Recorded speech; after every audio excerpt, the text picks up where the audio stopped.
प्रिया एक बहुत सुंदर सी बच्ची थी। वह अपने माता पिता के साथ पहाड़ों में रहती थी। प्रिया के पिता भेड़ बकरियों को चराने के लिए ले जाते थे। शाम तक वे उन्हें वापस लाते थे। इसके बदले में गांव वाले उन्हें कुछ पैसे देते थे, जिससे उनकी गुजर बसर हो जाती थी। एक दिन प्रिया ने अपने पिता से जिद की कि वह भी पहाड़ पर चलेगी।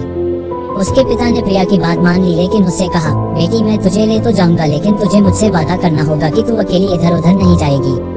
प्रिया मान जाती है। प्रिया के पिता उसे गोद में उठाकर दूसरे हाथ में लाठी लेकर भेड़ों के साथ पहाड़ों पर चढ़ने लगते हैं।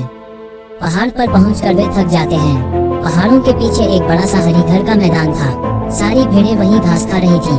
प्रिया को उसके पिता ने कहा, बेटी यही मैदान में तुम भी खेल लो, कहीं दूर मत जाना, मैं कुछ देर आराम कर लूं। प्रिया ने देखा वहाँ पर बहुत से फूलों के पौधे थे, जिनमें सुंदर सुंदर फूल लगे थे। प्रिया वहाँ से फूल तोड़ने लगी।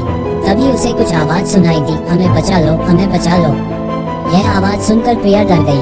वह दौड़कर अपने पिता के पास जाने लगी, लेकिन उस आवाज में इतना दर्द था कि वह उस दिशा में चल दी जहाँ से आवाज आ रही थी। वहीं पास ही में प्रिया ने देखा एक छोटी सी सफेद कपड़े की पोटली पड़ी थी।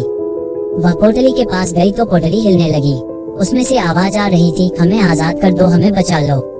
प्रिया ने डरते डरते पोटली खोली। पोटली अभी पूरी खुली भी नहीं थी कि उसमें से 3-4 रंग बिरंगी चिड़िया उड़कर बाहर आ गईं। प्रिया डर गई, लेकिन उनमें से एक चिड़िया ने प्रिया के सामने आकर कहा, डरो नहीं, हमें तुम्हें नुकसान नहीं पहुंचाएंगी।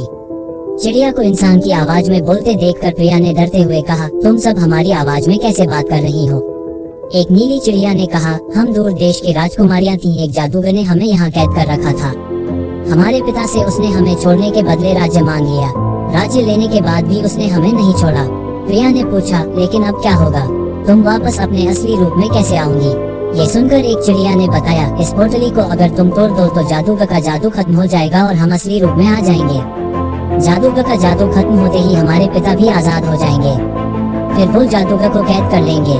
प्रिया बोली, बस इतनी सी बात। ये कहकर प्रिया उस पोटली को उठाकर जोर से जमीन में मारती है। पोटली मिट्टी की थी, वह टूट जाती है। पोटली के टूटते ही चारों राजकुमारियां अपने असली रूप में आ जाती हैं। एक राजकुमारी अपना सुंदर सा मुकुट प्रिया को देती है। एक राजकुमारी प्रिया को अपने कपड़े देती है और उसके कपड़े खुद पहन लेती है। उसके बाद वे चारों राजकुमारियां वहां से चली जाती हैं। प्रिया अपनी सुध-बुध खोकर सब देखती रहती है। कुछ देर में उसके पिता प्रिया के पास आते हैं। वे देखते हैं कि प्रिया बहुत सुंदर कपड़े पहने और सोने का मुकुट लगाए बैठी है, तो वो उससे पूछते हैं कि ये सब कहाँ से आया। तब प्रिया उन्हें सारी बात बता देती है। ये सुनकर प्रिया के पिता बहुत खुश होते हैं कि उनकी बेटी ने बहुत नेक काम किया है। शाम को दोनों घर आ जाते हैं। इस घटना के कुछ दिन बाद राजा के सिपाही उनके घर आते हैं। प्रिया के माता पिता और प्रिया को साथ ले जाते हैं। राजा के दरबार में उनका बहुत मान सम्मान होता है। राजा उन्हें अपने राजमहल में रख लेते हैं। प्रिया अब पूरा दिन उन राजकुमारियों के साथ खेलती रहती थी, लेकिन कुछ दिन बाद प्रिया बहुत उदास रहने लगी। उसका कहीं भी मन नहीं लगता था।